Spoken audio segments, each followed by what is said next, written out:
तर एक महत्त्वाचा मुद्दा आहे, तो म्हणजे पुण्यामध्ये क्राईम फार जास्त वाढत आहे. सोबतच धायरीचा भाग असेल, नऱ्ह्याचा भाग असेल किंवा वडगाव बुद्रुकचा भाग असेल, या भागातही रोज काही ना काही घडलेल्या आपण बातम्या बघतो.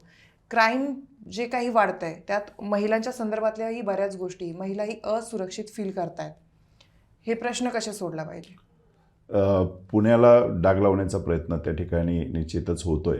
मला असं पण मग वाटतं इथे प्रशासन कुठेतरी कमी पडतं असं वाटतं का? नाही, प्रशासनाच्या माध्यमातून थोडंसं इनिशिएटिव्ह पुढे घेणं गरजेचं आहे. त्याला या नागरिकांची जोड देखील असावी. कारण एकटं गुन्हा रोखणं हे नुसतंच पोलिसांचं जसं कर्तव्य तसं नागरिकांचं देखील आहे. आपण नागरिक म्हणून आणि एक समाज म्हणून एक संध राहून या विषयाला मुळासहित थोडंसं बाजूला किंवा त्याचं निराकरण करण्याचा प्रयत्न केला पाहिजे. जी काही मुलं याच्यामध्ये या क्षेत्रामध्ये आलेली आहेत जाणते अजाणतेपणाने, तर त्यांचं काही थोडंसं समुपदेशन करून छोट्या गोष्टींमुळे होणारे वादविवाद, निर्माण होणारे वादविवाद ते टाळले पाहिजेत.